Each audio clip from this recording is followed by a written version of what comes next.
अभिजीत, उजागर न्यूज से। कहते हैं शिक्षा और स्वास्थ्य किसी भी देश के विकास के दो स्तंभ होते हैं, लेकिन क्या हो अगर इसे व्यापार बना लिया जाए? क्या यह किसी नागरिक के मूलभूत अधिकारों के साथ खिलवाड़ नहीं होगा?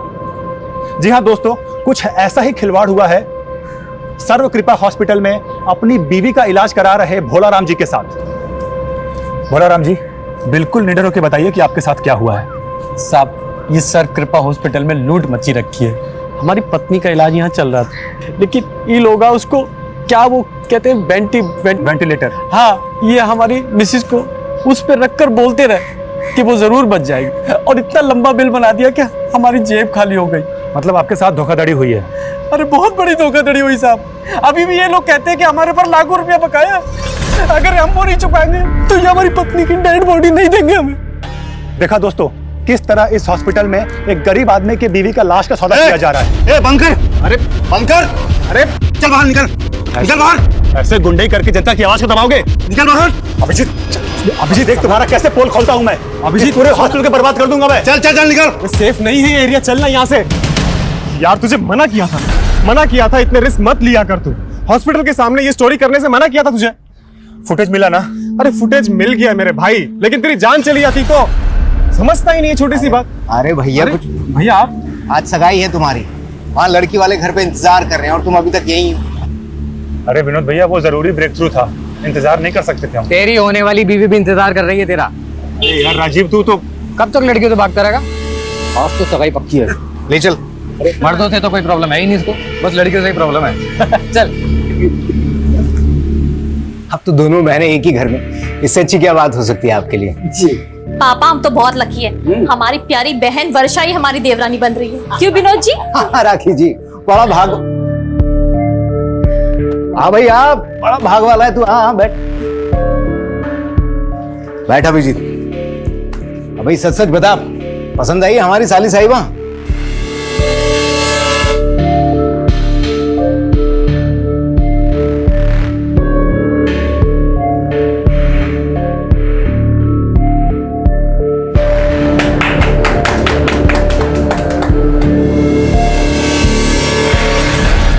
आंटी, हम ये कहाँ हैं?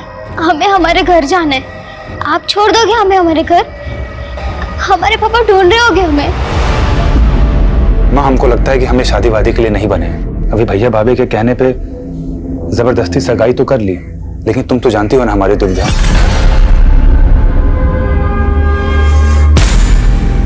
माँ, हम इस दुनिया को एक सच बताना चाहते हैं, और वो सच है। ए, तुम क्या कर रहे हो यहाँ पर? नहीं, वो आपकी मम्मी के खाने का टाइम हो गया है ना, इसीलिए आए थे। माँ, हम आते हैं।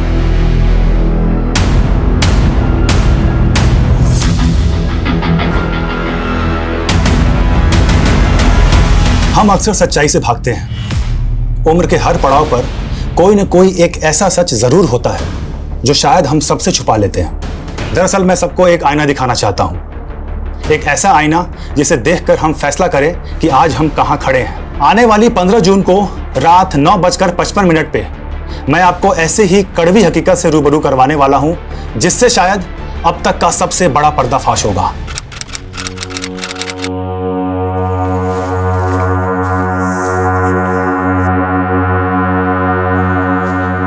अरे अभिजीत पता नहीं कहाँ रह गया। अरे विनोद भैया, क्या हो गया ये? अरे कुछ नहीं, थोड़ा चक्कर खा के गिर गए थे। अरे बाप रे। अच्छा ये बताइए, अभिजीत को देखा आपने? हमें नहीं मालूम। भाभी भैया, आज 15 तारीख है, 15 जून रात को 9:55 पे वो आज मेरे साथ लाइव आने वाला था, वहां पे किसी चीज का खुलासा करने वाला था। फोन भी नहीं लग रहा है यार उसका, पता नहीं कहाँ रह गया है। 2 दिन से गायब है और आप लोग आज आ रहे हैं। आपने आखिरी बार कब देखा था सर? 15 जून की दोपहर तो उसने हमारे साथ लंच किया था, उसके बाद पता नहीं कहाँ गायब हो गए। तो क्या उसके गायब होने का राज इस वीडियो से जुड़ा हो सकता है जिसमें वो किसी का खुलासा करने वाला था? आने वाली 15 जून को रात 9:55 पे मैं आपको ऐसे ही कड़वी हकीकत से रूबरू करवाने वाला हूं, जिससे शायद अब तक का सबसे बड़ा पर्दाफाश होगा। हमें तो कुछ समझ नहीं आ रहा सर, आप ही कुछ मालूम कीजिए। ये चोट कैसे लगी आपको? सर वो अचानक से लो बीपी हो गया था चलते चलते, तो सड़क पे गिर गया, उसी से लग गई। अभिजीत ने ये वीडियो कहाँ रिकॉर्ड किया था? सर अभिजीत ने 1 साल पहले ही सोशल मीडिया पे उजागर न्यूज नाम से एक चैनल खोला था। उसके लाखों में फॉलोअर्स हैं और उसके 15 जून के खुलासे वाले वीडियो इनविटेशन को भी लाखों हिट्स मिले। हैरानी इस बात की है कि अभिजीत के कैमरामैन तो कहीं नहीं पता कि 15 जून को वो क्या खुलासा करने वाला था। कहीं उसके गायब होने की कहानी का इस खुलासे से कोई ताल्लुक तो नहीं? लग तो ऐसा ही रहा सर। अगर ऐसा है तो हमारे लिए जानना जरूरी है कि 15 जून को वो क्या खुलासा करने वाला था। उसका लैपटॉप, ईमेल आईडी की डिटेल्स, कॉल रिकॉर्ड सब निकलो। लेट्स फाइंड आउट कि अभिजीत ने आखिरी बार किससे और क्या कम्युनिकेट किया था। Okay sir.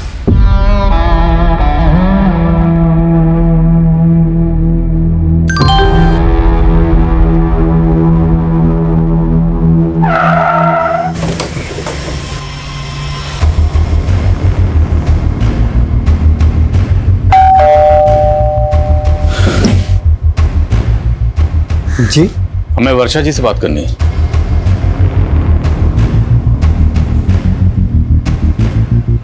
वर्षा जी, 15 जून की शाम को अभिजीत की फोन पर आखिरी बार बात आपसे हुई थी। उसके बाद से वो लापता। आपकी अभिजीत के साथ फोन पर क्या बात हुई थी? आई एम सॉरी वर्षा जी, लेकिन हम आपसे शादी नहीं कर सकते। ऐसा ऐसा क्यों बोल रहे हैं अभिजीत? वो हम आपको वजह भी नहीं बता सकते वर्षा जी। बस इतना समझ लीजिए कि इसी में आपकी भलाई है। सर ऐसा हो ही नहीं सकता, अभिजीत ने खुद शादी के लिए हाँ किया था। तो क्या आपकी साली वर्षा झूठ बोल रही है? काकी जी, आप अपनी छोटी बहन वर्षा के बारे में क्या कहेंगे? सर हमारे बहन में कोई कमी नहीं थी, सारी कमी अभिजीत में है। आप कहना क्या चाहती हैं? अब हमें लग रहा है कि अभिजीत शायद इस वजह से भागा होगा ताकि वो हम लोगों को फेस ना कर पाए कि उसने रिश्ता क्यों तोड़ा। अभिजीत 15 जून की रात को कोई बड़ा खुलासा करने वाला था लाइव आकर, और आपको लगता है कि इतना निडर पत्रकार इस वजह से गायब हो गया? नहीं सर, राखी के कहने का ये मतलब नहीं है। दरअसल हम लोगों को भी सुनकर बहुत धक्का लगा कि अभिजीत ये रिश्ता तोड़ना चाहता था। सर 1 मिनट, बेटास चौक पे लाश मिली है।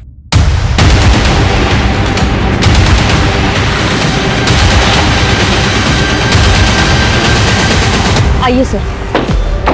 सर लाश बुरी तरह से जली हुई है, चेहरा भी पहचान पाना मुश्किल है, लेकिन उसकी कदकाठी अभिजीत की कदकाठी से मैच कर रही है। तो तुम्हें ऐसा लग रहा है कि अभिजीत की बॉडी है? सर अभिजीत का फोन मिर्दास चौक पे ही बंद हुआ था, उसकी फैमिली से शिनाख्त करवा के देखे क्या? सर ये क्या दिखा रहे हैं सर? देखिए, हम मानते हैं कि बॉडी बुरी तरह से जली हुई है, पर हमारे लिए बॉडी की शिनाख्त करवाना बहुत जरूरी है। पर हमें इनकी बॉडी से ये चेन और ये अंगूठी मिली है। ये अंगूठी तो अभिजीत की सगाई की अंगूठी है सर, और ये चेन भी अभिजीत की है सर।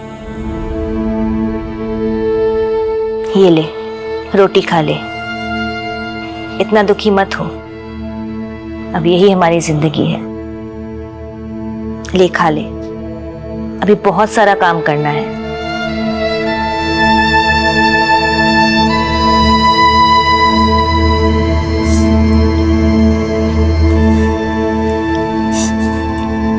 चलो अच्छा है, कम से कम आज तुम कुछ खा तो रही हो। ये भी कोई खाना है? हमारे पापा रोज हमें ब्रेकफास्ट में कॉर्नफ्लेक्स खिलाते हैं और स्कूल के लंच में पराठे।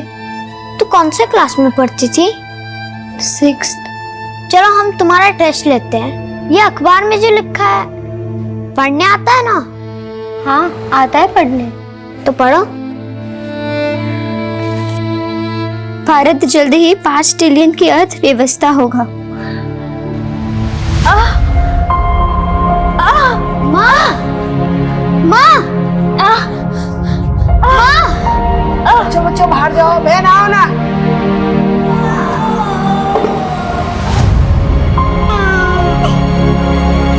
हमारा नया दोस्त आ गया। सर पीएम रिपोर्ट के हिसाब से पहले अभिजीत को बुरी तरह से पीटा गया। लेकिन सर किलर ने ऐसा क्यों किया? इसलिए कि उसको आइडेंटिफाई नहीं किया जा सके। अगर ऐसा था तो फिर अभिजीत की बॉडी पर उसकी चेन और अंगूठी इंटैक्ट क्यों था?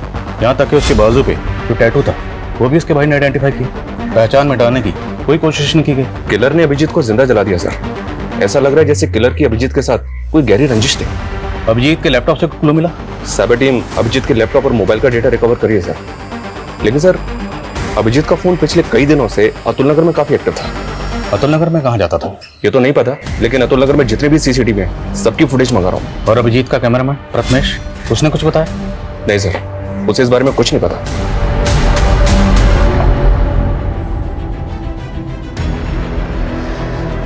अभिजीत एक सच्चे और ईमानदार जर्नलिस्ट थे जिन्होंने अपनी जान की परवाह किए बिना हमेशा सच का साथ दिया।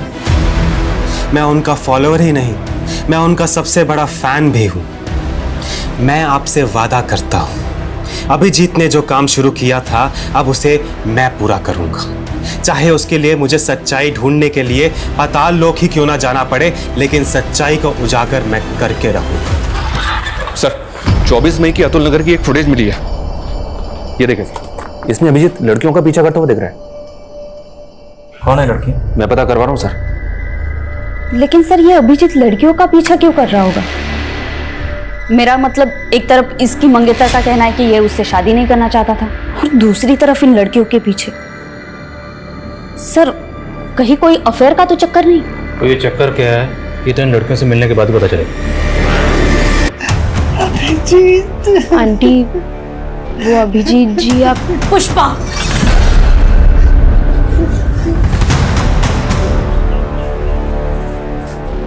जी माँ जी को क्या बताना है और क्या नहीं बताना ये तुम्हारा काम नहीं है। तुम जाओ। हम उन्हें वो अभिजीत जी हम देख लेंगे, तुम जाओ यहाँ से। और हाँ, अब से काम पे मत आना। जी अब हम तुम्हें अफोर्ड नहीं कर सकते, हमारी माँ का ख्याल हम खुद रखेंगे। तुम जाओ।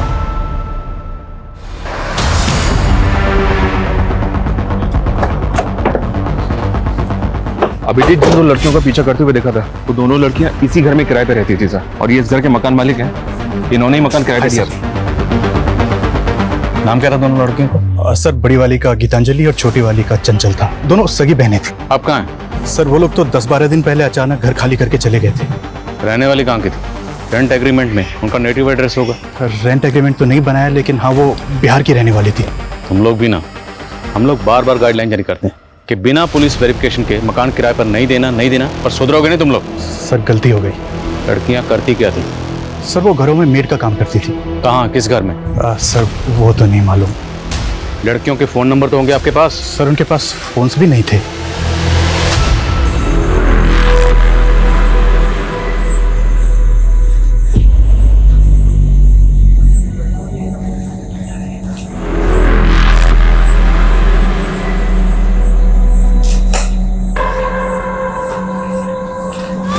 जी सर, मैं अपडेट करता हूँ। जय सर, एक बीएन मेड सर्विसेज नाम की एजेंसी है, इसने चंचल और गीतांजलि इन दोनों का फोटो आइडेंटिफाई किया है। ये दोनों लड़कियां इसी एजेंसी के थ्रू काम पे लगी थी। BN made agency? सर ये लड़की गीतांजलि है और ये चंचल। ये दोनों बहनें बहुत मेहनती थी, कभी भी किसी क्लाइंट की कोई शिकायत नहीं आई। लेकिन ये बताइए कि दोनों लड़कियां अब हैं कहाँ? पता नहीं सर, अचानक से इन दोनों ने काम पे आना बंद कर दिया। क्यों? मालूम नहीं सर। इन दोनों को एक मीरा नाम के एजेंट ने इंट्रोड्यूस करवाया था। इन दोनों लड़कियों के एड्रेस प्रूफ और डॉक्यूमेंट्स हमें दीजिए, और इनका जो एजेंट था मीना, उसकी डिटेल्स भी दीजिए। सर ये एजेंट है मीरा। आप सभी जानते हैं कि अभिजीत मेडिकल माफिया के खिलाफ काम कर रहे थे। उसके सारे सबूत अब मेरे पास हैं। ये उन हॉस्पिटल्स की लिस्ट है जिनके पास लाइसेंस ही नहीं, और इनके कितने सारे डॉक्टर्स ऐसे हैं जिनके पास डिग्रीज तक नहीं, जैसे कि doctor Gopal Sharma. Hello doctor Gopal, जो वीडियो मैंने भेजा है तुमको, उसे मैं बहुत जल्दी अपलोड करने वाला हूं। तुम चाहते क्या हो? सर कहाँ है? चंचल और गीतांजलि इन दोनों बहनों की आईडी फेक है। क्या? जी हाँ सर, और इन दोनों बहनों का जो एजेंट है मीना, उसकी भी सारी डिटेल्स फेक निकली। अब इन तीनों का कुछ पता भी नहीं चल रहा है। अभिजीत इन दोनों लड़कियों का पीछा करते हुए देखा गया था। ये दोनों लड़कियां गायब हो गई। क्या इन दोनों लड़कियों और इस एजेंट मीना की अभिजीत के कत्ल में कोई इन्वॉल्वमेंट तो नहीं?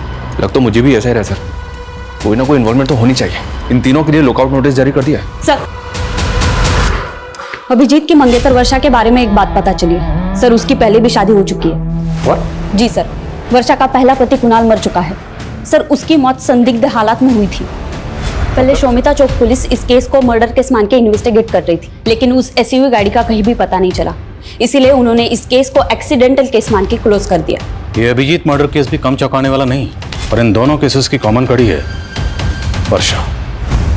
वर्षा जी, पहले आपकी शादी होती है कुणाल से और वो बड़े ही फिल्मी अंदाज से मारा जाता है। उसके बाद आपकी सगाई होती है अभिजीत से, वो भी मारा गया है। अब ये महज इत्तेफाक है, इसके पीछे की कहानी कुछ और है। आप बेकार में हमारे बेटी को परेशान करके अपना वक्त बर्बाद कर रहे हैं। अब ये तो आने वाला वक्त ही बताएगा कि किसका वक्त बर्बाद होने वाला है। बस इतना याद रखिएगा, बिना हमारी इजाजत के शहर छोड़ने की गलती मत करिएगा।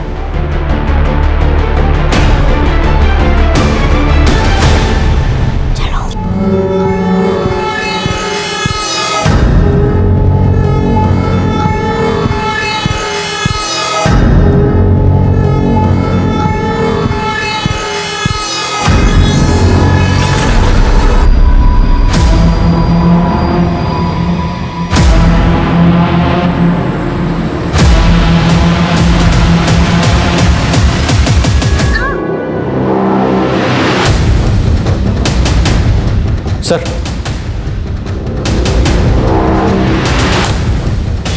साइबर सेल को अभिजीत के लैपटॉप से एक एनक्रिप्टेड फाइल मिली थी जिसको उन्होंने डिक्रिप्ट किया, अभी सेंड किया। क्या इस फाइल में? तू तो चंचल को पहचानने से भी इनकार कर रहा था, ये सब क्या है? सर, चंचल हमारे यहाँ काम करती थी सर। हम उसे पैसे दे दे के थक गए थे, लेकिन उसका लालच बढ़ता ही चला जा रहा था। मजबूर होकर हमने सब बात अभिजीत को बता दी। उसने हमें प्रॉमिस किया कि वो हमारी मदद करेगा। कहानी अच्छी है, लेकिन सिर्फ कहानी, यह हकीकत नहीं है। हकीकत मैं बताता हूँ कि अभिजीत को पता चल गया था कि तुम उस लड़की की मजबूरी का फायदा उठाकर उसको ब्लैकमेल कर रहे हो, उसका रेप कर रहे हो। इसलिए अभिजीत उस लड़की की मदद कर रहा था और तुमने अभिजीत को रास्ते से हटवा दिया। नहीं सर, ऐसा कुछ भी नहीं हुआ सर। शर्मा, ये ऐसे नहीं समझ रहा, जरा समझाओ इसको अच्छी तरीके से। सर, गीतांजलि, चंचल और मीणा ये तीनों अभी भी ट्रेस नहीं हो पा रहे हैं, और राजीव भी इस बात को एक्सेप्ट नहीं कर रहा है कि उसने लड़कियों के साथ कुछ किया है। लेकिन हाँ सर, वर्षा को इन्वेस्टिगेट करते हुए पता चला कि उसके हाथ भी साफ नहीं है। दरअसल कुणाल की मां को अभी भी इस बात का शक है कि वर्षा ने इंश्योरेंस के पैसे के लिए कुणाल को मरवा दिया। कुछ भी साबित नहीं हुआ तो इंश्योरेंस का सारा पैसा वर्षा को मिल गया, और बाद में उसने ये पैसा किसी और अकाउंट में ट्रांसफर कर दिया। किसके अकाउंट में? हाँ, वर्षा ने पैसों की मदद की थी, लेकिन इसमें गलत क्या है? क्या बहन बहन की मदद नहीं कर सकती? कैसी मदद? विनोद को करीब 2 साल से बिजनेस में काफी नुकसान हो रहा था। इनका पार्टनर इन्हें बहुत परेशान कर रहा था, पैसे वापस मांग रहा था। विनोद को पैसे वापस देने थे तो वर्षा ने मदद कर दी। लेकिन परेशानी तो फिर भी कम नहीं हुई। कुछ दिन पहले अटैक हुआ था ना पे। उस दिन पुलिस स्टेशन में इस चोट के बारे में पूछा तो झूठ बोल दिया। सर, वो अचानक से लो बीपी हो गया था, चलते चलते तो सड़क पे गिर गया। लेकिन इन सब बातों का अभिजीत के मर्डर से क्या लेना देना? लेना देना ना हो तो ही अच्छा है, वरना लेने के देने पड़ जाएंगे। एक बात बताओ, तुमने उत्तम को पैसा तो दे दिया था ना? अब तुम भी हम पे शक कर रहे हो। अरे अगर तुमने पैसा चुका दिया था तो लोगों ने हम पे हमला ही क्यों किया? उसी के कारण जो तुमने पुलिस को बताया है। छोटा मोटा पैसा नहीं है ये, और अब तक कर्जा चुकता नहीं हुआ है। इतने के लिए लोग जान ले लेते हैं। शुक्र करो तुम अब तक जिंदा हो। सर, ये दोनों बहनें जितनी सीधी नजर आ रही हैं उतनी है नहीं। आज की दुनिया में कोई भाई या बहन अपनी प्रॉपर्टी या पैसा बिना लिखा पढ़ी के किसी को नहीं देता है, और वो भी अपनी बहन के पति के कर्ज को उतारने के लिए। विनोद के बिजनेस पार्टनर से कंफर्म करो, दोनों बहनों का कांटेक्ट अच्छे से चेक करो। तो तूने विनोद पे अटैक करवाया था? अटैक कैसा?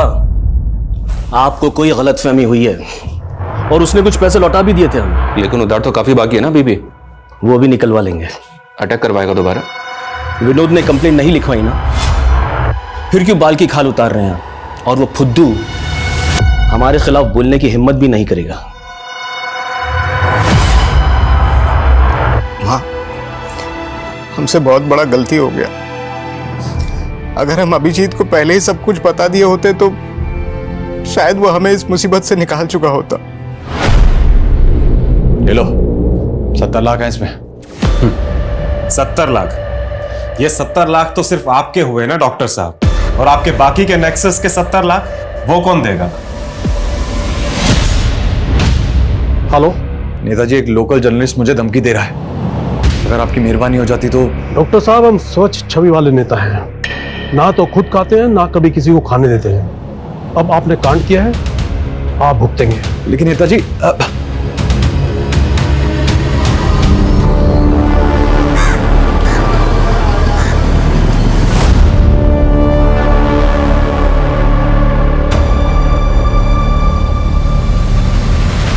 हम थक गए हैं ये करते करते।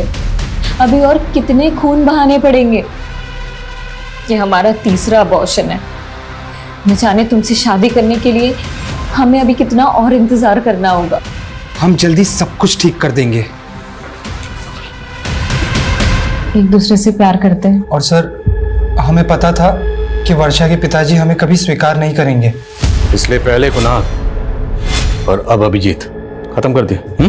नहीं सर, हमने ऐसा कुछ नहीं किया है। 15 जून को अभिजीत की आखिरी बार फोन पे बात तुमसे हुई थी। जी सर, हमारी बात जरूर हुई थी, पर बात कुछ और हुई थी। इस पर एक और नई कहानी। एक्चुअली सर, हम आपसे झूठ बोल रहे थे। हम किसी और से प्यार करते हैं। अरे लेकिन वर्षा, ये सब तुम हमको सगाई से पहले बता सकती थी ना। हाँ अभिजीत, लेकिन हम क्या करते, हम मजबूर थे। अभिजीत, क्या आप एक फेवर कर सकते हैं? आप खुद ही पापा को कह दीजिए ना कि आप शादी नहीं करना चाहते। लेकिन अभिजीत माना नहीं। तुम दोनों को लगा कि तुम दोनों की पोल खोल देगा, इसलिए तुम दोनों ने उसकी जान ले ली। वैसे तुम्हारे लिए किसी मासूम की जान लेना कोई बड़ी बात नहीं है। 3 अबॉर्शन तो पहले ही करा चुके हो। और तुम अपनी बहन राखी को किस बात के पैसे दे रही थी? सब उसको हमारे अफेयर के बारे में पता चल गया था। बोली कि अगर हमने उसे पैसे नहीं दिए तो वो हम दोनों को फंसा देगी। सरासर झूठ बोल रही है वो सर। अगर उसकी करतूतों के बारे में पता होता तो उसकी जान ले लेते। हमने सिर्फ विनोद का कर्जा उतारने के लिए उससे पैसे लिए थे और कुछ भी नहीं था। तो आप कहना चाहती हैं कि आपकी बहन और उसके आशिक ने मिलकर अभिजीत को मार दिया? उनकी बात वो जाने सर, हमने कुछ नहीं किया। क्या जोड़ी है दोनों बहनों की? छोटी वाली बड़ी पे इल्जाम लगा रही है और बड़े वाली छोटी पे। कोई बात नहीं, वक्त आने पर सब पता चल जाएगा किसकी कहानी सच्ची है किसकी झूठी।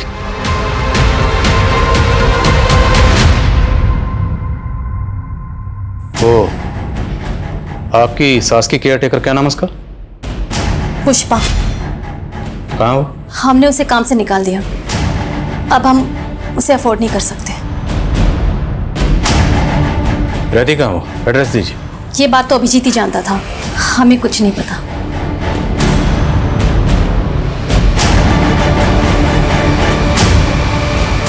सर, कहीं राखी पुष्पा को लेकर भी तुमसे कुछ नहीं छुपा रही है? हो सकता है कि इसीलिए पुष्पा को जानबूझ कर गायब कर दिया क्योंकि वो कोई राज जानती थी।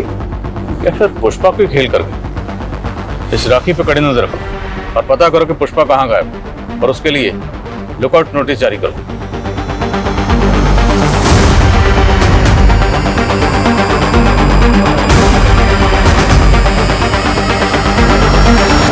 सर, छत्तीसगढ़ पुलिस से पुष्पा के बारे में एक इन्फॉर्मेशन मिली है। पुष्पा एक बागी ग्रुप की मेंबर है और कई सालों से वांटेड है। पुष्पा एक बागी थी? तो वो अभिजीत के घर पे क्या कर रही थी? दरअसल अभिजीत के लेट फादर धीरेन्द्र आनंद ने कई सालों तक एक बागी ग्रुप में काम किया है और ये पुष्पा उनकी शागिर्द थी। इंटेलिजेंस का ऐसा मानना है कि गायब होने के बाद पुष्पा यूपी में कहीं छुपी थी। मतलब वो यूपी में अभिजीत के घर पर छुपी हुई थी, और वो भी उसकी माँ की केयर टेकर बन के। अभिजीत उसको लेकर आया, उसकी मदद कर रहा था। और सवाल ये है कि अभिजीत एक बागी की मदद क्यों कर रहा था? क्या अभिजीत खुद एक बागी था? चेक करो सब जगह चेक करो।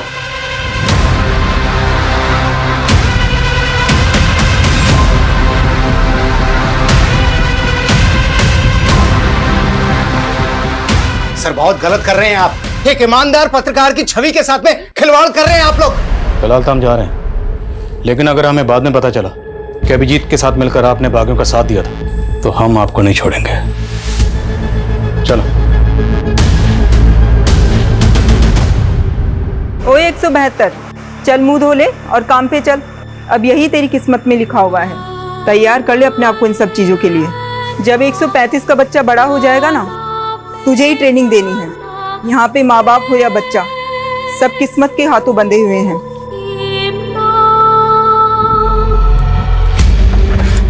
हो सकता है ये अभिजीत भी अपने फादर की तरफ भागी। ये और पुष्पा दोनों किसी सीक्रेट मिशन पर थे। जैसे ही मिशन पूरा हुआ, अभिजीत ने अपनी मौत का ड्रामा रचा। उसके बाद वो और पुष्पा दोनों गायब हो गए। और इस बात के पूरे चांसेस हैं कि अभिजीत के घर वाले भी उनके इस मिशन में शामिल हो, क्योंकि अभिजीत की बॉडी पूरी तरह से जल चुकी थी। फिर भी उन्होंने आसानी से आइडेंटिफाई कर लिया। कैसे? अब तो बॉडी का डीएनए टेस्ट भी नहीं कर सकते, अंतिम संस्कार हो चुका है। शर्मा, ये केस तो हम सॉल्व करके रहेंगे। उसके लिए चाहे हमें गड़े मुर्दे क्यों ना खाने पड़े। अभिजीत की फैमिली, दोस्त, रिश्तेदार, सबके बारे में सब कुछ पता करो। Okay sir.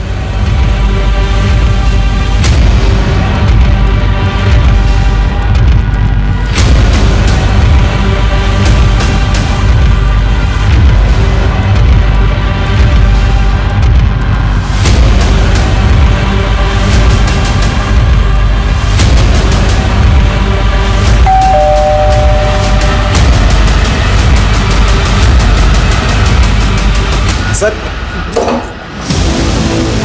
इतना सारा कैश? सर ये मेरा कैश नहीं है सर। तो किसका? सर ये तो अभिजीत का है। अभिजीत के लिए फंड इकट्ठा कर रहा है। आखिर ये अभिजीत करना क्या चाहता है? अभिजीत? सर उसका तो मर्डर हो गया ना। सर अभी बोल रहा है अभिजीत का कैश। सर ये उसी की ईमानदारी का मोल है जो हम बेईमानी से कमा रहे हैं। मैं, राखी और उत्तम साथ में मिलकर के ये काम कर रहे हैं सर। तुम्हारी छोटी बहन वर्षा का नीरज से अफेयर और तुम्हारा अपने पति के बिजनेस पार्टनर उत्तम से अफेयर। अति उत्तम। सर हमारा कोई अफेयर नहीं है। हमने सोचा था कि विनोद उत्तम के साथ बिजनेस करके सेटल हो जाएगा, लेकिन आलसी घाटा करके बैठ गया। ओ मैडम, यहाँ मैं मुनाफा या घाटा जानने के लिए नहीं बैठा हूँ। तुम तीनों ये बताओ कि अभिजीत को क्यों मारा? सर हमने अभिजीत को नहीं मारा है, बल्कि उसकी मौत का फायदा उठा करके हमने सिर्फ डॉक्टर गोपाल शर्मा से पैसे ठगे थे। सर प्रथमेश ने हमें बताया था अभिजीत के मेडिकल स्कैम खुलासे के बारे में, तो हमने उत्तम की ताकत का इस्तेमाल किया ताकि कोई डॉक्टर हमें परेशान करे तो उत्तम संभाल लेगा। तो 15 जून की रात को अभिजीत यही खुलासा करने वाला था? नहीं सर, वो तो सच में उसने हमसे सीक्रेट रखा था। वो कुछ और बात थी और उसी की वजह से उसकी जान गई है सर। तुम तीनों को तब तक तोड़ेंगे जब तक सच नहीं कबूलोगे। नीलम, सर। डॉक्टर गोपाल की कुंडली निकलवाओ। पूरे चांसेस है कि 15 जून को अभिजीत जो खुलासा करने वाला था वो उसी डॉक्टर के खिलाफ हो। हेलो, क्या आप मुझे डिटेल्स मिल कीजिए।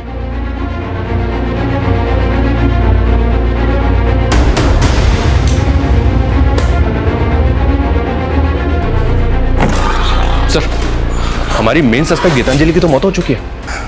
गीतांजलि मर चुकी है? जी हाँ सर, ये देखिए कोई बॉडी क्लेम करने के लिए नहीं आया तो उसका अंतिम संस्कार कर दिया। चौंकाने वाली बात यह सर कि गीतांजलि की कलाई पे बिल्कुल वैसा ही टैटू था जैसा अभिजीत की कलाई पे था। ये देखिए सर, अभिजीत के टैटू में 186 नंबर लिखा है और गीतांजलि के टैटू में 81 नंबर लिखा है।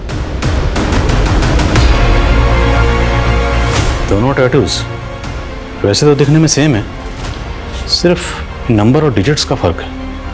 क्या ये कोई सीरियल नंबर हो सकता है? और इन टैटूज का हमारे सस्पेक्ट्स में से और किससे कनेक्शन हो सकता है? राजीव, वर्षा, नीरज, राखी, प्रथमेश, उत्तम या फिर पुष्पा? अभिजीत और गीतांजलि के बीच का कॉमन कनेक्शन है राजीव, लेकिन सर राजीव का तो कहना है कि वो इन टैटूज के बारे में कुछ नहीं जानता। पर अभिजीत की कलाई पर वैसा ही टैटू क्यों है जैसा कि गीतांजलि की कलाई पर है? गीतांजलि की बहन चंचल से इसका पता चल सकता है। चंचल तो खुद गायब है। खा लो दीदी, खाली पेट रहने से कुछ नहीं होता और हमें बहुत कुछ करना है। हमें निकलना है यहाँ से। यहाँ से कोई नहीं निकल सकता। नहीं दीदी, हम निकलेंगे यहाँ से। कोई आने वाला है हमें बचाने। तुम ना ऐसे सपने मत देखो, ये सपना कभी पूरा नहीं हो सकता। सर चंचल के बारे में हमने अभिजीत को मार्च में बता दिया था। उसके बाद अप्रैल में अभिजीत बिना किसी को बताए 20 से 25 दिन के लिए किसी असाइनमेंट पर बाहर चला गया था। हाँ, अभिजीत अप्रैल में काफी दिनों तक नहीं था और उस दौरान उसने हमको कॉल भी नहीं किया था। मार्च में वो टैटू उसके हाथ में था? नहीं, तब तो नहीं था, लेकिन जब वो वापस आया तो हमने वो टैटू उसकी कलाई में देखा। तो आपने उससे पूछा कि वो टैटू उसने कहाँ बनवाया था और क्यों बनवाया था? नहीं सर, ऐसा तो उसने कुछ नहीं बताया। सर पहले तो हमें भी अजीब लगा था क्योंकि वैसा ही टैटू चंचल की कलाई पर भी था। नहीं, ऐसा तो नहीं कि गीतांजलि और चंचल का उन टैटू से कोई ऐसा राज जुड़ा था जो अभिजीत जानना चाहता था, इसलिए उनको पीछा कर रहा था। लेकिन सर वो ये सब जानने के लिए अपनी कलाई पे वैसा ही टैटू क्यों बनवाएगा? और ये अभिजीत अप्रैल में 20-25 दिन के लिए कहाँ गायब था? और ये सवाल अब भी वहीं का वहीं है कि वो 15 जून की रात को 9:55 पर ऐसा क्या खुलासा करने वाला था?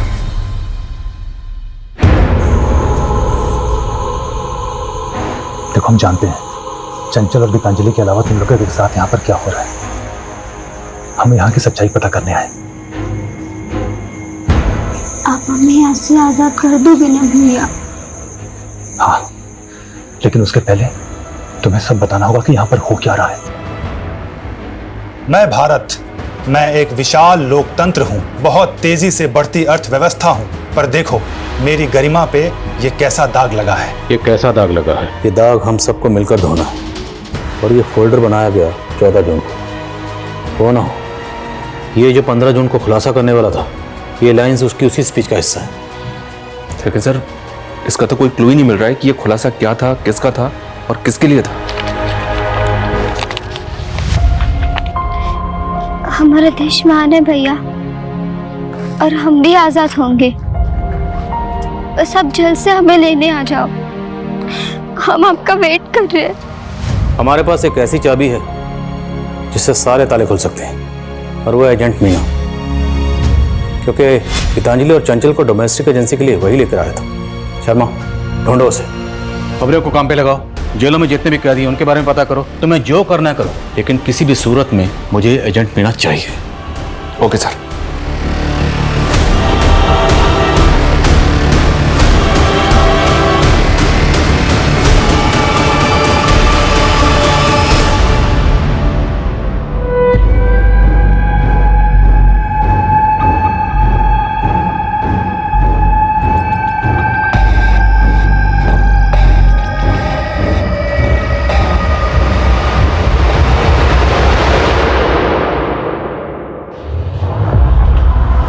मीना, क्या करो?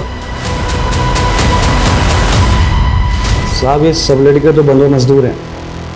इन्हें तो मैं शहर के बाहर से अपने टेम्पो में लेकर आता हूँ। मेरा काम है इन्हें घरों में काम दिलाना, और अगर कोई गड़बड़ करने की कोशिश करते तो हमको वापस कैंप भेज देते हैं।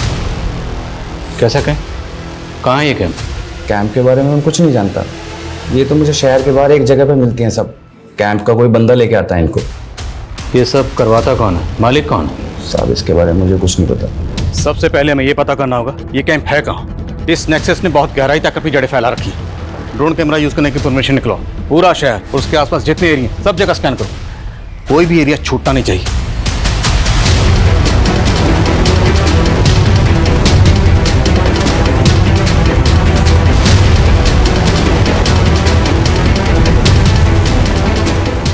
ड्रोन कैमरास की फुटेज में ये 3 जगह सस्पिशियस लग रही हैं। इनकी डिटेल्स निकलवाइए सर। और इन 3 में से एक जगह ऐसी है जहाँ लोगों की मूवमेंट बहुत ज़्यादा सस्पिशियस है। यहीं टारगेट करेंगे। पूरी फोर्स के साथ धावा बोलेंगे। तैयारी करो। Okay sir.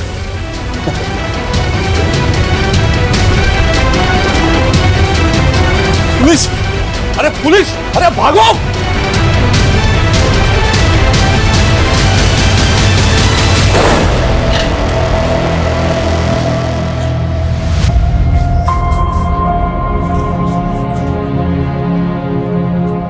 डरो मत, हम लोग आप लोगों को बचाने आए हैं। आपको अभिजीत भैया ने भेजा है ना? वो बोलते थे हम जरूर आजाद होंगे। हाँ बेटा, हमें अभिजीत भैया नहीं भेजा। अभिजीत भैया कहाँ है? उन्होंने कहा था हम उनके साथ टीवी पे आके जय हिंद बोलेंगे। बेटा, मुझे अभिजीत भैया नहीं भेजा है आप सबको लाने के लिए, और उन्होंने कहा जब मैं आपसे मिलूं तो आपसे बोलूं कि आप जोर से जय हिंद बोलें। जय हिंद। जय हिंद। तुम लोगों को बंधुआ बनाकर उन पर जुल्म करते थे। कब से चला ये सब? साहब, काफी टाइम से हमारे लोग हर शहर में फैले हुए साहब। अगर हमें कोई अनाथ या कोई मजबूर मिलता था, हम उन्हें अपना कैंप में लेके आते साहब, और हम बच्चे लोग को भी किडनैप करके लेके आते साहब। अब ये बताओ कैंप में उनसे करवाते क्या थे? साहब जैसे गीतांजलि और उसकी बहन चंचल, है ना? दीदी को पूरा भरोसा था कि एक दिन हम उस जंजाल से बच निकलेंगे। देखना चंचल, एक दिन आएगा जब हम आजाद होंगे, और बहुत ही बेहतरीन जिंदगी जिएंगे, ऐसी नहीं।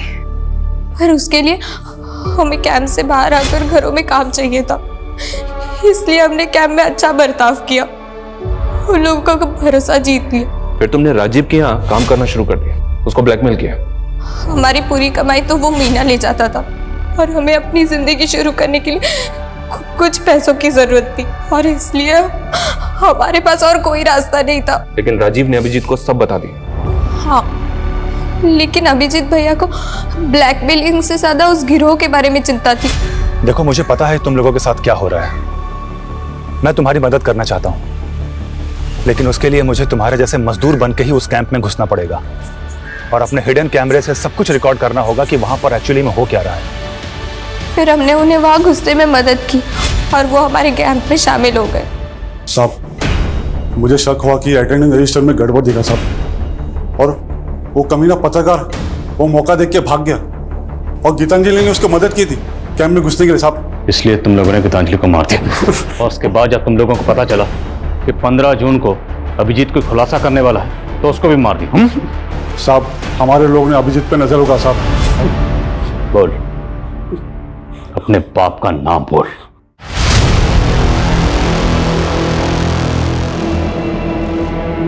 धर्मेंद्र सर मीटिंग में। सर सर सर सर चलो। धर्मेंद्र जैसा बड़ा नेता इस नेक्सस का मास्टरमाइंड होगा, ताज्जुब हो रहा है सर। उस फैक्ट्री में तकरीबन 150 औरत मर्द और 50 से ज्यादा बच्चों के साथ इस तरह का दुर्व्यवहार किया जा रहा था। ये जानने के बाद बहुत तकलीफ हो रही है। लेकिन सर, पुष्पा का इस गिरोह से कोई लेना देना नहीं, हालांकि वो अभी तक गायब है। सर, हमने उसकी रिपोर्ट नेशनल एजेंसी को दे दी है। ये बहुत ही अफसोसनाक है कि एक तरफ जहां हमारे मुल्क में 5G टेक्नोलॉजी लॉन्च हो रही है, हमारे मुल्क की इकोनॉमी तेजी से आगे बढ़ रही है, वहीं आज भी 2022 में भी एक तरफ काला अंधेरा छाया हुआ है, जहां कुछ लोगों के साथ अमानवीय बर्ताव किया जा रहा है।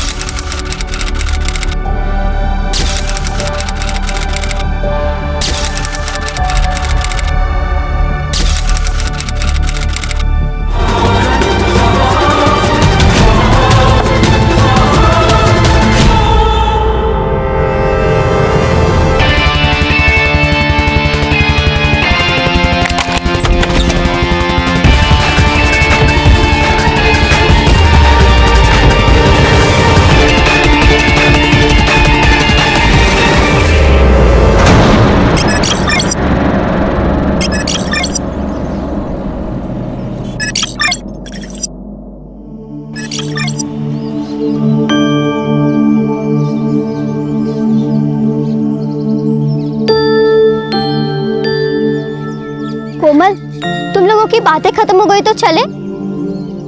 कोई देख लेगा तो प्रॉब्लम हो जाएगी।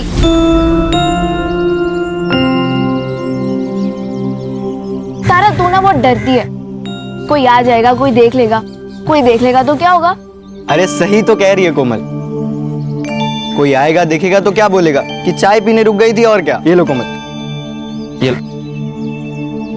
ठीक है, तू बैठ यहाँ आराम से, चाय पी, खाना खा, मैं जा रही हूँ। अरे रुक, मैं आ रही हूँ। अरे यार, ये तारा ना हमेशा हड़बड़ी में रहती है, कभी आराम से बात नहीं करने देती। और तू चाय पिलाते रहेगा या बताएगा भी कि तू उससे प्यार करता है? अरे पर मैं उसको बताऊं कैसे? कोमल, चलना। तू ही घास नहीं डालता, वरना वो मुन्ना ना फिदा है तुझ पर। तू ही पढ़ इन सब चक्करों में, मुझे पढ़ाई करनी है। ए तारा, रुक इधर, चल थोड़ा काम कर, मेरे साथ काम कर, चल काम कर। आजोबा, आपने शराब पी हुई है? तो पिए। तो कुछ नहीं, अगर आप शराब पी सकते हो तब अपना काम भी खुद कर लो। ए रुक रुक, किधर जा रही है? ए किधर जा रही? रुक रुक रुक। आजोबा क्या करते हैं? थोड़ा दिलाना। आजोबा क्या करते हैं? सना करिए क्या? पापा, मैं तेरे को क्या कर? क्या कर रही है मैं तू? तेरे को क्या करता हूँ? शराब पी रखी है तो तूने भी पी रखी है क्या?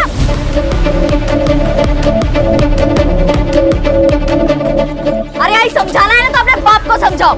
ये दारू के चक्कर में पूरे घर का नरक बना के रखा है।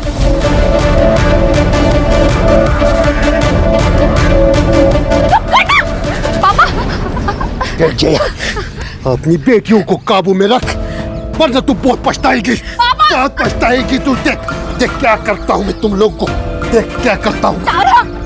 आया है जब भी घर में आती है तो हंगामा खड़ा करती है। आप मुझे क्यों बोल रही हो आई? आजोबा ने शराब पी है, आप उनसे कहो ना। तू पीने देना, तेरा क्या जाता है? देख बेटा, तू बस अपनी पढ़ाई पर ध्यान दे। आई पढ़ाई भी तो नहीं हो रही है ना, कल स्कूल में फीस नहीं देंगे तो बाहर कर देंगे। ओ हो जाएगी फीस। दीदी तू गई है सरपंच जी के पास मजदूरी लाने, लेकर आएगी ना तो कल अपनी फीस भर देना। चल अभी अंदर, रोज रोज का हंगामा, तंग आ गई हूँ मैं।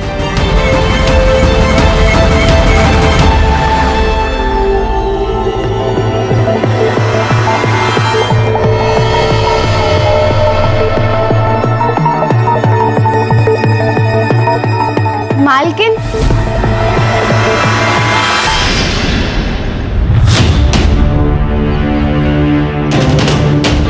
अरे रितु,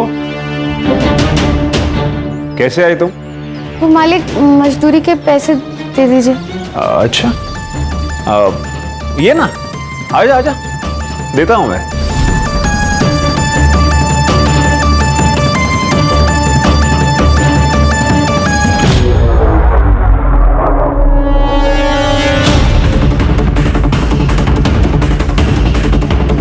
कुछ खाएगी? नहीं मालिक, आप मुझे मेरे पैसे दे दीजिए, मुझे घर जाना है, बहुत देर हो रही है। अरे टेंशन मत ले तू, तुझे छोड़ दूंगा मैं अपनी गाड़ी से। ये रहे तेरे मजदूरी के पैसे।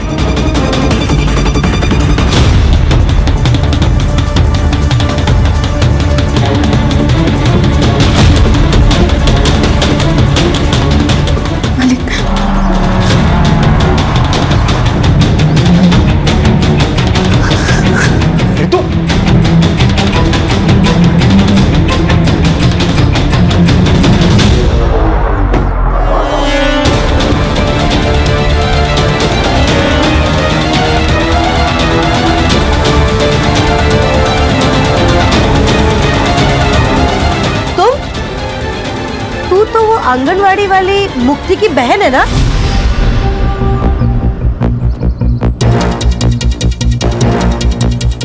यहाँ क्या करने आई है? खेत में काम किया था ना, उसकी मजदूरी लेने आई थी। आई मैंने ही कहा था कि घर आके मजदूरी लेना। अच्छा? तू जा।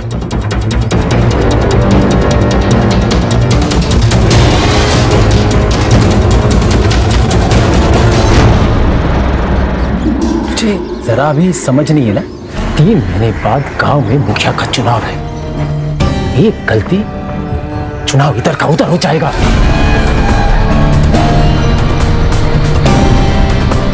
अरे कुछ नहीं होता राधा, आप खामा में टेंशन ले रहे हो। वैसे आप तो एक तैयार है। चलो चलो, पीते पीते बात करते रहो। अरे चलो यार। ठीक है काकी, तो आपकी वो वैसे भी मायके गई हुई है, उन्हें प्रेगनेंसी के 4 महीने बाद एक टीका लगवाना था, वो आप उन्हें फोन करके बता दीजिए, वो किसी भी डॉक्टर से लगवा सकती है। हाँ बोल दूंगी। काकी थोड़ा पानी मिलेगा, प्यास लगी थी। लाती हूँ, रुको।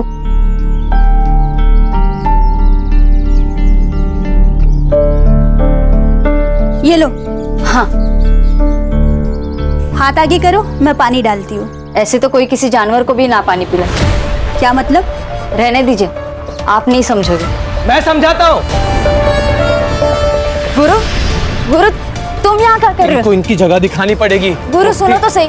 काकी, इसकी कोई जरूरत नहीं। इंसान को इंसान क्यों नहीं समझते आप लोग? बताइए काकी, हम लोग ऐसा क्या करें कि आप हमें इंसान समझने लगे, जानवर नहीं? हाँ, इंसान समझने लगेंगे तब भी तुम लोगों की जगह यही रहेगी, दरवाजे के बाहर। गुरु रहने दो। गुरु सदियों से यही चला आ रहा है, अब इन्हें हम क्या बदलेंगे? यही प्रॉब्लम है मुक्ति। प्रॉब्लम यही है कि सदियों से जो चलता आ रहा है उसे चलने दो।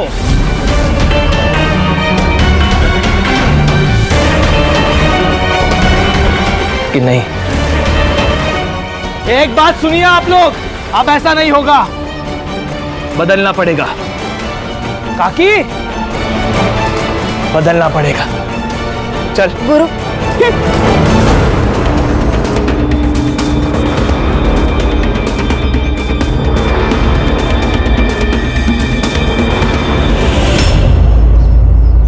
हाँ बताओ, क्या हुआ तुम्हारे साथ? आज शाम को मैं खेत से काम करके वापस लौट रही थी, तभी वो एकलव्य ही था जिसने हमला किया? हाँ सर। मतलब 6 फुट के आदमी को तुम मार के भाग गई? हाँ सर, ऐसा ही हुआ। हंस क्यों रहे हैं आप? ओ नेताजी, चुनाव जीते नहीं हो तुम जो सवाल पूछने लगे। ये मेरा थाना है और सवाल मैं ही पूछूंगा। लेकिन पहले आप हमारी कंप्लेंट तो लिखिए। अरे कंप्लेन तो लिख लेंगे मैडम, क्या जल्दी है? और वैसे भी आप लोगों की बात सुनी है तो सामने वाली पार्टी की भी तो सुननी पड़ेगी ना। नमस्कार चंद्रकांत साहब। नमस्ते ताई, आइए। कशायद सब ठीक।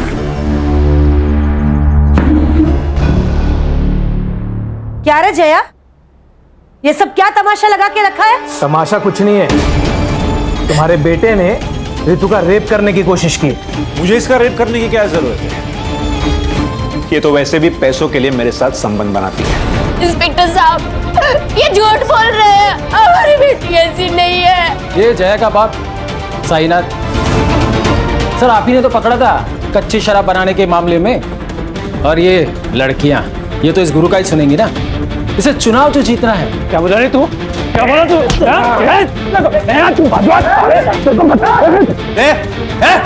छोड़ दे, बाहर निकलो, बाहर निकलो। और तुम दोनों उठो, बाहर निकलो।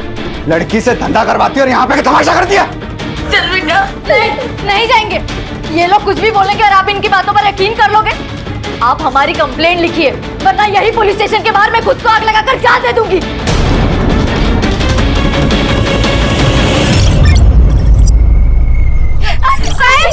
साहब हमारी रितु को यहाँ लेकर जा रहे हैं। ऐसा कह सकता है? मेडिकल में सेक्सुअली एक्टिव होना है इसका मतलब, समझती है? पैसे लेकर रेगुलर सेक्स करती है। पैसे रितु ने नहीं, आपने लिए, वो भी उस चित्राताई से।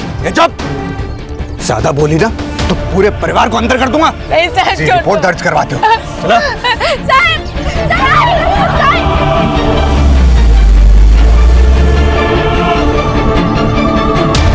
हेलो गुरु। इंस्पेक्टर साहब, अगर आप रितु के ऊपर प्रोस्टिट्यूशन का चार्ज लगा रहे हैं। अब फिक्र मत कीजिए, मेरे पुलिस स्टेशन में जिसने जो जुर्म किया है उसे उसकी सजा मिलेगी। ऐसे ऐसे सजा देंगे आप? चुप। देखिए, आप लोग मिलके मामला निपटा लीजिए, वरना अगर केस हुआ तो दोनों को अंदर जाना पड़ेगा। अरे सर, हम तो केस करना ही नहीं चाहते थे। ये तो इन लोगों की जिद थी कि एफआईआर हो। अभी भी अगर कॉम्प्रोमाइज हो तो हमारी तरफ से मैटर खत्म। कॉम्प्रोमाइज? भाई किस बात का कॉम्प्रोमाइज? पैसे देकर फर्जी रिपोर्ट बनवा ली, अब पुलिस के साथ मिलकर हमें डरा रहे हो? है? क्या बोला तू? क्या बोला तू? पैसे लिए मैंने? पैसे लिए? चल निकल जा, निकल।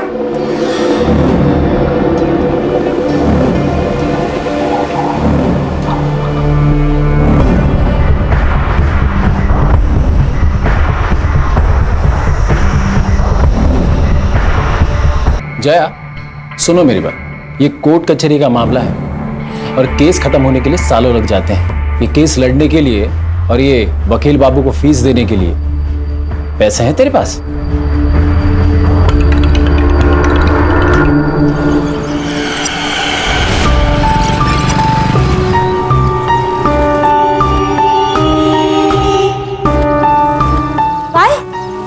कोर्ट से इस केस के लिए फ्रेश इन्वेस्टिगेशन की ऑर्डर आए हैं। रितु का मेडिकल अब बाहर से कराया जाएगा, और आपको तो पता ही है कि रिपोर्ट में फिर क्या आएगा। तो तुम्हें 2 लाख किस बात के दिया हमने? हाँ, रोको ये सब। तुम कोर्ट का ऑर्डर है, मैं कुछ नहीं कर सकता। हाँ, अगर आप 2 लाख रुपए और दो तो मैं मेडिकल रिपोर्ट डिले करवा सकता हूँ। उसके बीच में आप उस फैमिली के साथ पैसे वैसे देके सेटलमेंट कर लो। एक फुटी कोड़ी सुद्धा नहीं देना भी कोणाला। अगर एक को भी फुटी कोड़ी दी तो सबके सब सर पे बैठ जाएंगे। लड़ना है ना इन लोगों को हमसे, तो अब लड़के दिखाए, मैं भी देखती हूँ। इंस्पेक्टर, रिपोर्ट्स रुकवाइए। पैसे आपको मिल जाएंगे।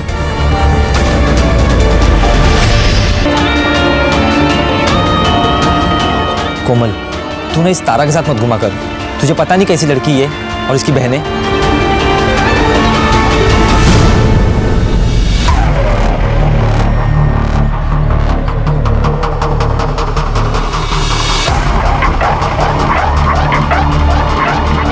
ए, क्या तांजा कर रहा रे? हैं? जरा इधर आइए ना। ये जो लड़की अंदर गई उसका रेट क्या है? क्या बोला थे? वो तो गांव वाले बोल रहे थे, सब चलता है इधर।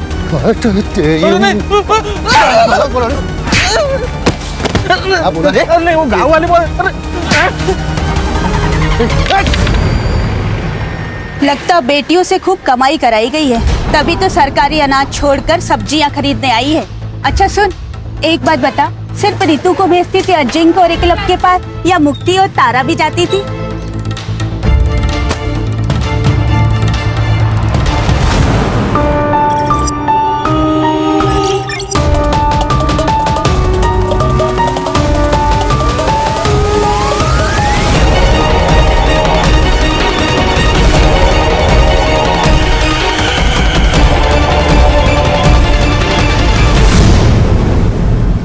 हाँ मुक्ति दीदी बोलिए। हेलो कोमल, तुम्हें तारा ने कुछ बताया? बुक कहाँ गई है, किस काम से गई है? नहीं दीदी, उसने तो कुछ नहीं बोला, बस बोला काम है और चली गई। ठीक है।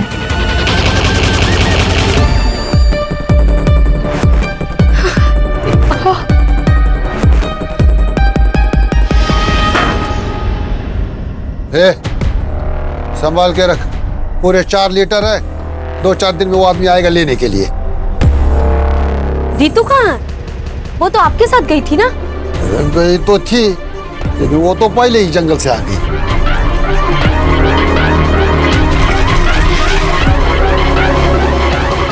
आजोबा, मेरी तबीयत ठीक नहीं लग रही है, मैं जा रही हूँ।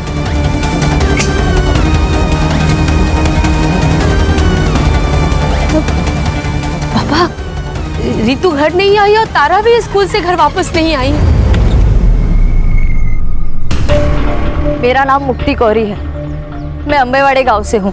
मेरी 2 बहनें हैं, रितु और तारा, दोनों नाबालिग हैं। वो कल दोपहर से दोनों गायब हैं और यहाँ के पुलिस इंचार्ज चंद्रकांत पाटिल वो उन्हें ढूंढना तो दूर FIR तक नहीं दर्ज करवा रहे, क्योंकि वो इस गांव के सरपंच चित्रा जोशी और उनके 2 बेटे अजिंक्य और एकलव्य जोशी, इन दोनों को बचाना चाहते हैं। मैं सारे नेता और सारे अधिकारियों से पूछना चाहती हूँ, अगर गरीब होना, पिछड़े समाज का होना एक अपराध नहीं है, तो मुझे और मेरे परिवार को न्याय कब मिलेगा? लड़कियों को गायब हुए 36 घंटे हो चुके हैं और आखिरकार इस वीडियो के वायरल होने के बाद पुलिस डिपार्टमेंट नींद से जागा है। अम्बेवाड़ी पुलिस स्टेशन की पूरी टीम को सस्पेंड कर दिया गया है और एक नई टीम को असाइन किया गया है। अब देखते हैं ये टीम क्या कमाल दिखाती है। Now it's up to them कि वो जल्द से जल्द रितु एंड तारा कोरी को सही सलामत ढूंढ निकाले। सर, ये लोकल पुलिस ने बहुत गलत काम किया है इस मामले में। ना रेप अटेम्प्ट की FIR दर्ज की, ना किडनैपिंग की।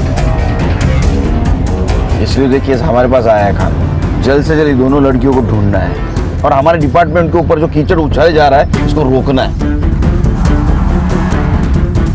ये भीड़ क्यों है यहाँ इतनी? पुलिस प्रशासन, पुलिस प्रशासन, पुलिस प्रशासन, पुलिस प्रशासन, पुलिस प्रशासन, पुलिस प्रशासन, पुलिस प्रशासन। क्या हो रहा है? क्या है? चुप! क्या है इतना पब्लिक? पीछे हटाओ इनको। क्या हुआ? चलो चलो। जय हिंद सर। क्या चल रहा है? जय हिंद। पब्लिक इतना क्यों है यहाँ? सर वो जो मिसिंग केस थी 2 बहनों की अम्बेवाड़ी गांव से, सर अब वो मिसिंग केस नहीं रहा, अब वो मर्डर केस बन गया है। कुछ देर पहले वहाँ एक लाश मिली है लड़की की। मतलब मार दिया उसको? नहीं सर, जो लाश मिली है वो उन दोनों बहनों में से किसी की नहीं है। फिर किसकी है लाश?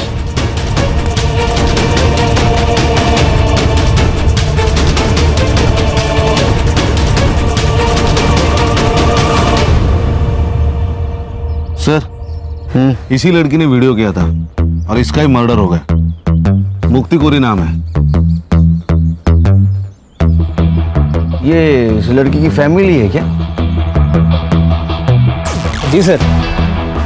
वो जो बूढ़ा है ना, वो लड़की का नाना है साईनाथ, और उसके साथ जो लड़का है उसके साथ इसकी शादी होने वाली थी।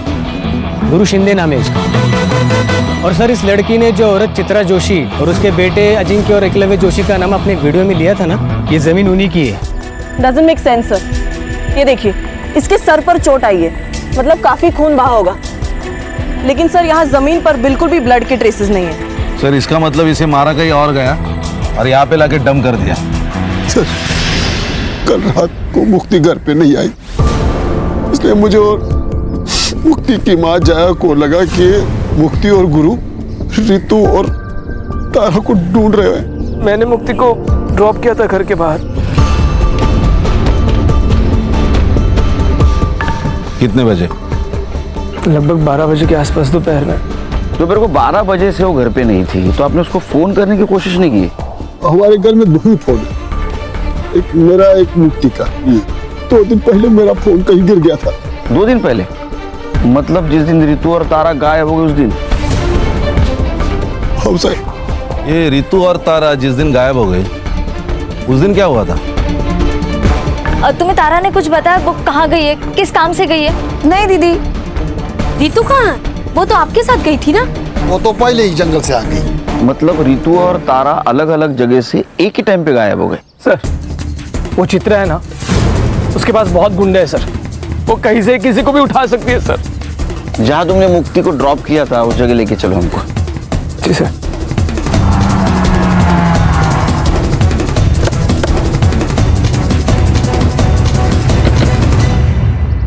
सर यहीं पे मुक्ति को ड्रॉप किया था मैंने, वो सामने घर है सर, यहाँ से वो पैदल गई थी।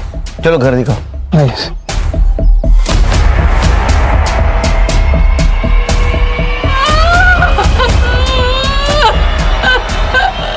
देखो, मुक्ति की मौत का अफसोस है हमें, लेकिन रितु और तारा दोनों अभी भी गायब है और जिंदा हो सकती हैं। अगर आप हमारी मदद करोगे तो शायद उन्हें हम ढूंढ पाएंगे। रितु और तारा का कहीं अफेयर चल रहा था? क्या बोल रहे हो सर आप? हमें हर एंगल चेक करना होता है। तारा कोमल को बोल के निकली थी मैं काम से जा रही हूँ, और रितु साईनाथ को बोल के निकली थी मैं घर जा रही हूँ, और दोनों एक साथ निकले। तो कहीं ऐसा तो नहीं कि दोनों का एक साथ भाग जाने का प्लान था? साहब, हमारी बेटियां ऐसी नहीं थी। अच्छा, ये एकलव्य जो बात कह रहा था उसमें कितनी सच्चाई है कि रितु पैसे लेकर? साहब, पूरे गांव ने हमारा जीना हराम कर रखा, ये क्या कम था जो अब आप हम गरीब की इज्जत उछाल रहे हैं? जीना हराम करके रखा है मतलब? साहब, चित्रा और उसके बेटों ने पूरे गांव में ये फैला दिया था कि मुक्ति, तारा, रितु धंधा करती है। कहीं भी कोई खड़ा हो जाए तो उल्टी सीधी बातें करने लगता है। अच्छा, ऐसा किसी पे शक है आपका कि जो इस झूठ बात को सच मानता हो? सर पक्का तो नहीं कह सकता हूँ, लेकिन कई बार मैंने देखा कि एक लड़के को यहाँ चक्कर मारते हुए।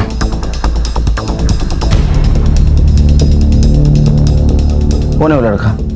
साहब नाम तो नहीं पता है, लेकिन हाँ वो बाजार में कोई गिरीश नाम का आदमी है, उसके घर पे भाड़े पे रहता है।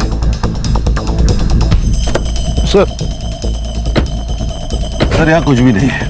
अरे एक बात खटक रही है, दोपहर 12 बजे यहाँ से कैसे कोई गायब हो सकता है? सर, कहीं रितु और तारा की तरह मुक्ति का भी तो प्लान नहीं था गायब हो जाने का? एक काम करो, तुम और संग्राम मार्केट जाओ। जी सर। और साईनाथ जिस लड़के के बारे में बता रहा था उससे बात करो। मैं और खान चित्रा के घर जाते। चल।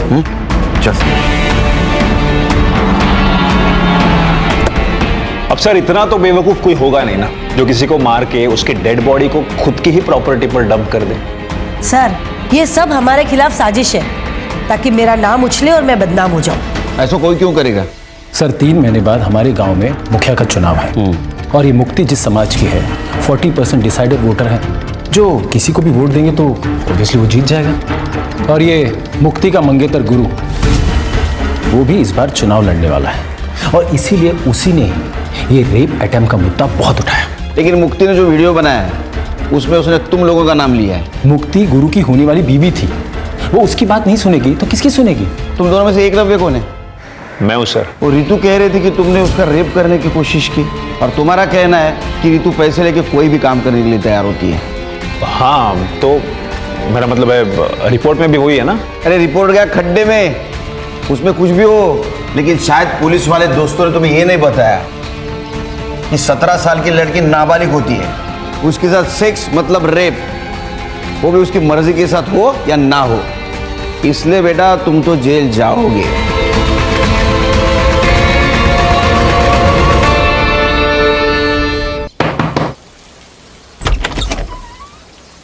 अभिषेक नाम है क्या तेरा? नहीं, मेरा नाम नीरज है, अभिषेक मेरा भाई है। कौन है? देख जितना भी कुछ पता है सब सच बता दे, बाद में बोलना मत, मैंने मौका नहीं दिया। क्यों चक्कर लगाता था उसके घर के?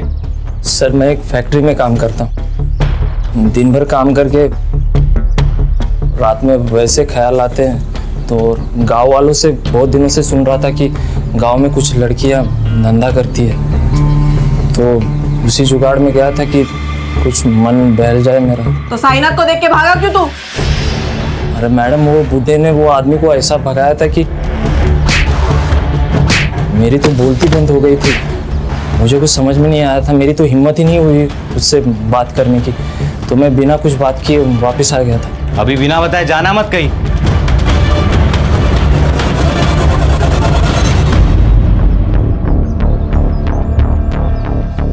भाई हम तो फंस गए यार। फंसे नहीं है, ऊपर वाले ने हमें टाइम दिया, जो करने आए थे वो करके जाए। रितु के रेप अटेम्प्ट को तुमने गुब्बारे की तरह उड़ाया था ना, ताकि तुम्हें इलेक्शन में फायदा हो, और मुक्ति को भी तुमने आखिरी बार छोड़ा। कहीं ये तुम्हारा रचा हुआ नाटक तो नहीं है ना? क्या प्लानिंग थी तुम लोगों की? मेरी यही प्लानिंग थी कि अपने समाज को अन्याय के खिलाफ लड़ना सिखाओ, और उसकी शुरुआत मैंने अपने घर से की है। सर पुलिस स्टेशन से फोन था।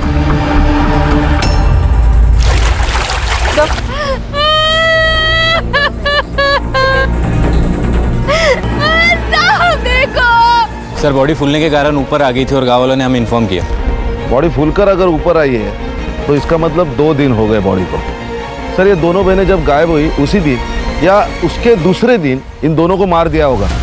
सर मुक्ति डेस्परेटली अपनी दोनों बहनों को ढूंढ रही थी। इट्स पॉसिबल कि उसने उन्हें ढूंढ लिया हो और इस वजह से मुक्ति को मार दिया गया।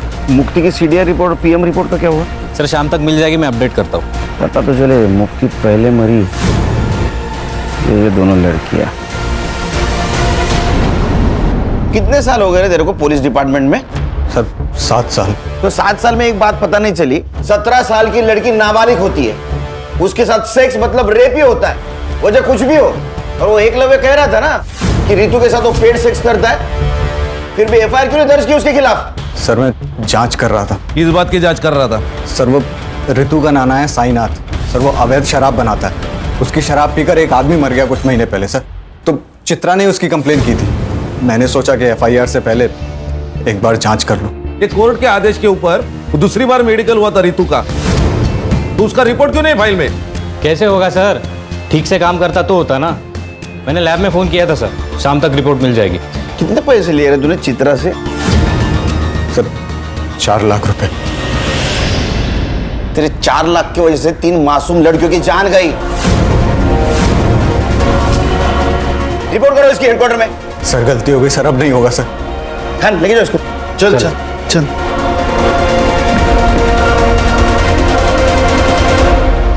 सर ये मुक्ति की पीएम रिपोर्ट। सर पर चोट लगने की वजह से जो ब्लड लॉस हुआ है उस वजह से मौत हुई है उसकी, रेप नहीं हुआ है उसके साथ। सर उसकी सीडीआर भी आ गई है सर, ये देखिए। इसके मुताबिक मुक्ति की लास्ट लोकेशन वही थी जहां गुरु ने उसे ड्रॉप किया था, और साईनाथ की लास्ट लोकेशन गांव के जंगल की नहीं, उसके एग्जैक्ट अपोजिट एक शमशान हुए वहां की है सर, और उसके 200 मीटर पे अजिंक्य का सेलफोन एक्टिव था सर, सेम टाइम पे। ये दोनों एक साथ क्या कर रहे थे शमशान भूमि में? No idea sir. और सर इस साईनाथ ने लास्ट फोन तारा के दोस्त कोमल को किया था। साईनाथ ने कोमल को कॉल किया था? साईनाथ जी आपने तो कहा था कि आप जंगल में थे, इसका मतलब आपके मोबाइल का लोकेशन जंगल दिखाना चाहिए था, लेकिन वो दिखा रहा है शमशान। साहब मैंने पहले ही बोला था ना आपको कि 2 दिन पहले मेरा फोन कहीं गिर गया था। अरे हाँ इनका फोन गिर गया था, तो आपको ये भी पता नहीं होगा कि आपके फोन से तारा की दोस्त कोमल उसको फोन किया गया है। तारा ने किया होगा, वो बार बार मेरा फोन इस्तेमाल करती थी। लेकिन उस वक्त तो तारा स्कूल में थी। फिर साहब अब मैं समझा कि ये फोन किसने किया होगा। किसने? याद है सर, तारा की नाना का कॉल नहीं था, बल्कि ऋतु दीदी ने कॉल किया था तारा से बात करने के लिए। तारा ने ये तो नहीं बताया कि ऋतु दी ने कॉल क्यों किया था, लेकिन कॉल करने की थोड़ी देर बाद ही वो कुछ काम के बहाने चली गई थी। तारा का कोई बॉयफ्रेंड? मैम, बॉयफ्रेंड तो नहीं बोल सकते, लेकिन एक लड़का था मुन्ना जो तारा को लाइक करता था। लेकिन जब ऋतु दी का केस सामने आया तो क्या बेटा, बोलो। तीनों बहनों के चर्चे पूरे गांव में है, लेकिन ये ऐसे सती सावित्री बन रही है ना, जैसे इससे सीधा कोई है ही नहीं। कहना क्या चाहता है तू? अरे मैं क्या कहना चाहूंगा, मैं तो यही बोल रहा हूँ कि अगर पैसे लेकर ही ये सब करना था तो मुझे भी बोल देती, थोड़े पैसे देकर मैं भी मजे ले लेता। और अबे रुक कोमल, लेके जा तारा को यहाँ से। इनको छोड़ूंगा नहीं, तू देख लेना। इस थप्पड़ का बदला ना मैं लेके रहूंगा।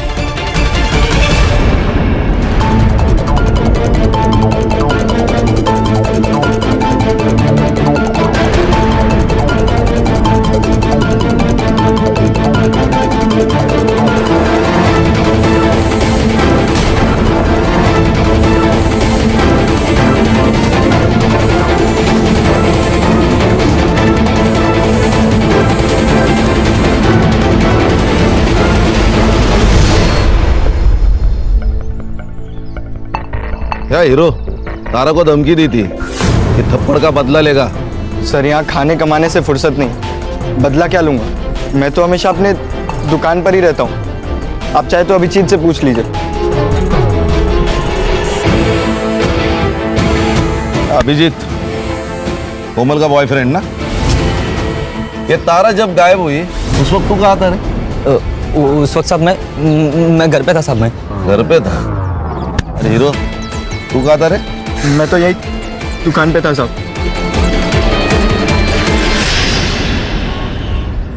सर, ये ऋतु और तारा की पीएम रिपोर्ट। इन दोनों की मौत भी पानी में डूबने की वजह से हुई है सर। Accidental death?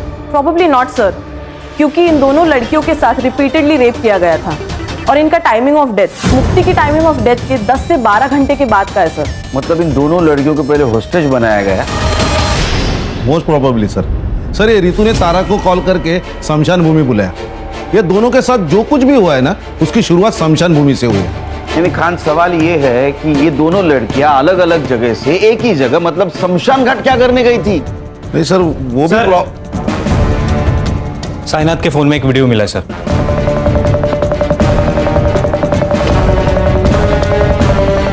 ये करने गई थी।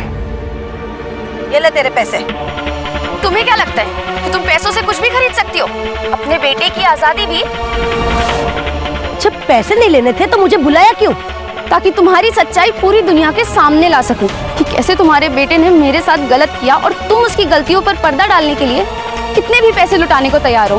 अच्छा, क्या कर लेगी तू? बता, क्या कर लेगी?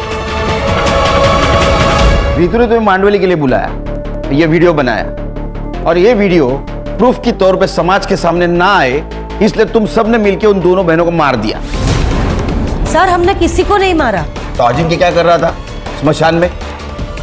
उसको मैंने ही कहा था रुकने के लिए। एक्चुअली त्या दिवशी मी ऑफर केली होती जयाला, पर तब दोनों बहनों ने ना बोल दी कि हम केस वापस नहीं लेंगे। और फिर अचानक एक दिन रितु का फोन आया कि 10 लाख रुपए में वो केस वापस लेने को तैयार हो गई है। तब मुझे लगा कि कोई तो साजिश जरूर है, और इसीलिए मैंने अजिंक्य को कार में बिठा के रखा और मैं खुद कैश लेके उसके पास गई थी। और वही हुआ जो मैंने सोचा था। रितु ने वीडियो बना लिया। अच्छा, क्या कर लेगी तू? क्या बिगाड़ लेगी तू मेरा? बताती हूँ मैं क्या बिगाड़ लूंगी। मैंने उनको पकड़ने की कोशिश की, लेकिन दोनों बहनें भाग गई। झूठ बोल रही हैं आप। आपको आपके दोनों बेटों को बचाना था, किसी भी कीमत पर। अरे, बचाना था रेप केस से, एक रेप केस से बचाने के लिए मैं अपने बच्चों को क्या ट्रिपल मर्डर केस में फंसा दूंगी?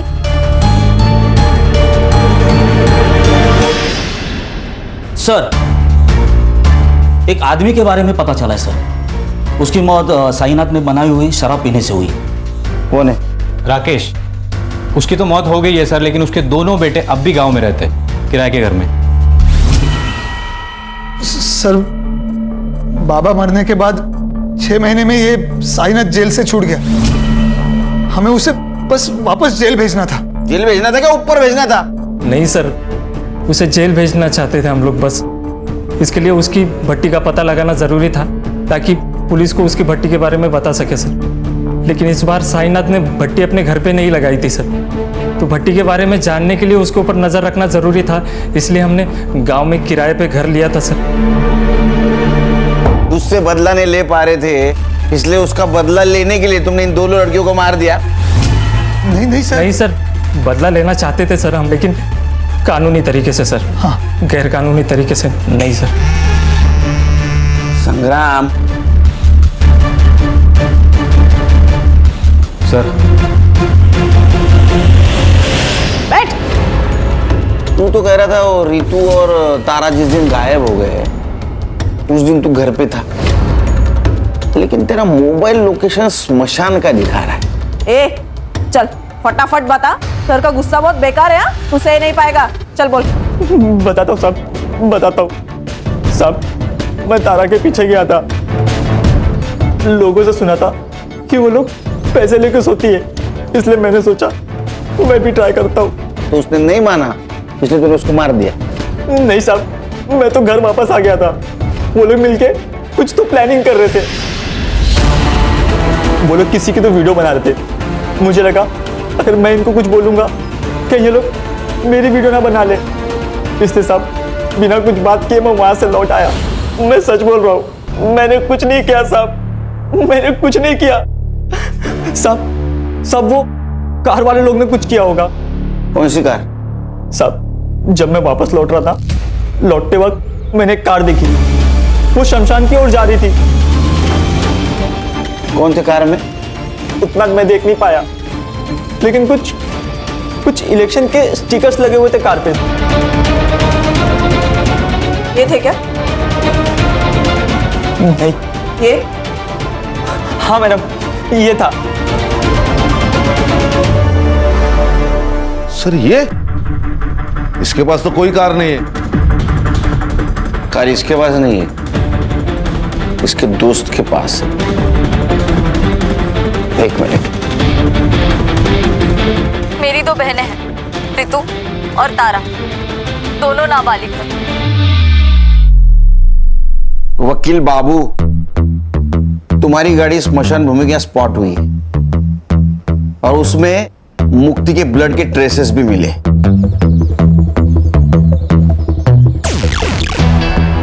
तभी किसी को बचाने के लिए झूठ बोलने में कुछ फायदा नहीं, सच सच बोल दो।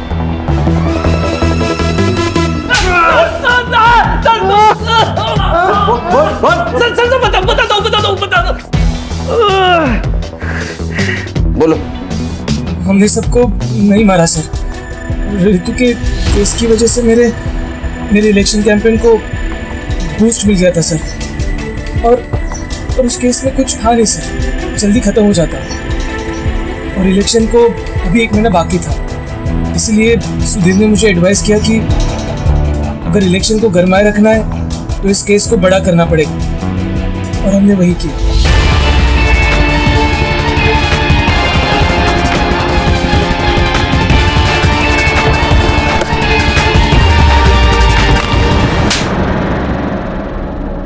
सर, मुझे लगा कि मैं पहले किडनैपिंग के केस को उछालूंगा, बाद में मर्डर केस बना दूंगा, लेकिन एक दिन पहले मुक्ति को पता चल गया कि मेरा इन्वॉल्वमेंट है। कैसे पता चला? सर, जल्दबाजी में तारा का स्कूल बैग कार में रह गया। झूठ मत बोलो गुरु, ये बैग तारा का ही है, और अगर तुम मुझे सच नहीं बता रहे हो कि ये बैग तुम्हारे कार में कैसे आया, मैं अभी के अभी जाके पुलिस स्टेशन में सब कुछ सच बताऊंगी कि ये सब तुमने किया है। मुक्ति, बात सुन। मुक्ति को मैंने चित्रा के बाग में फेंक दिया ताकि वो लोग फंस सके, और बाद में तारा और रितु को मार दिया। प्लान तो यही था सर, पर उसके पहले वो दोनों भाग गई। उस रात उन दोनों को मारने वाले थे, पर उस दिन गुरु लेट हो गया और मैं नशे में धुत था। पर इतने में पता नहीं कैसे रितु ने अपने आप को खोल लिया, और जब मैं रूम में घुसा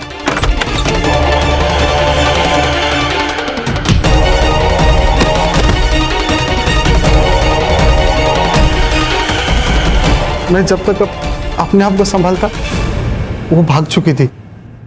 तुमने नहीं मारा तो किसने मारा? जिस हालत में वो भागी थी उस हालत में हमारे अड्डे से सिर्फ वो 3 जगह जा सकती थी, हॉस्पिटल, पुलिस स्टेशन और घर। हॉस्पिटल हमारे गांव में है नहीं सर, चंद्रकांत की वजह से पुलिस स्टेशन वो जा नहीं सकती थी, तो हम घर में चले गए और हमारा अंदाज़ा सही निकला। वो दोनों घर में गई और जया काकी से मिली भी। वो दोनों जया काकी को हमारे बारे में कुछ बता ही नहीं पाई। हम चुपचाप वहाँ से चले गए।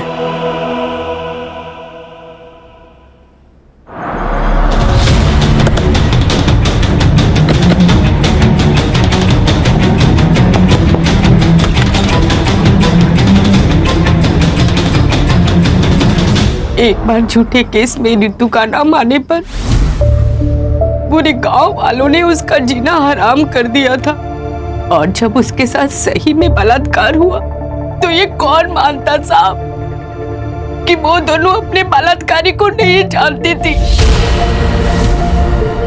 मेरी बेटियों की जिंदगी बर्बाद हो चुकी थी। अगर वो जिंदा रहती तो ये गांव वाले और समाज उसकी जिंदगी को नरक से भी बदतर बना देते, और ये ना मैं बर्दाश्त कर पाती हूँ ना मेरी बेटियां। इसलिए मैंने अपनी बेटियों को जिंदगी के नरक से आजाद करने का फैसला ले लिया था। माई, ये कहाँ आ गया माई? हॉस्पिटल तो उधर है ना? बताती हूँ। आपको पुलिस के पास जाना चाहिए था, वो जरूर कुछ मदद करते आपकी। एक बार गई थी साहब, क्या हुआ? आप लोगों ने उसका तमाशा बना दिया, और मेरे अंदर हिम्मत नहीं बची थी कि मैं अपनी बेटियों का दोबारा तमाशा बनते हुए देखूं।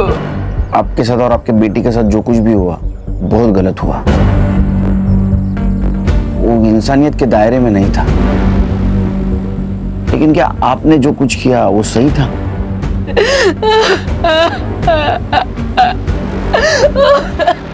सर, सिर्फ इसलिए कि कोई हमारे जाति धर्म का नहीं है, हम उसके साथ इतना गंदा बर्ताव कैसे कर सकते हैं? सर, इतना टॉर्चर कि उन्हें जिंदा रहने से ज्यादा मरना आसान लगने लगे। बदलाव एक रात में नहीं आता, छोटे से बदलाव के लिए बार बार कोशिश करनी पड़ती है। हल्की सी ठोकर से हार मानकर कोशिश बंद नहीं करनी चाहिए। समाज को समझाना चाहिए, उन्हें बताना चाहिए, कोशिश करती रहनी चाहिए। देखो, एक ना एक दिन अपना समाज जरूर बदलेगा, हम बदलाव लाएंगे।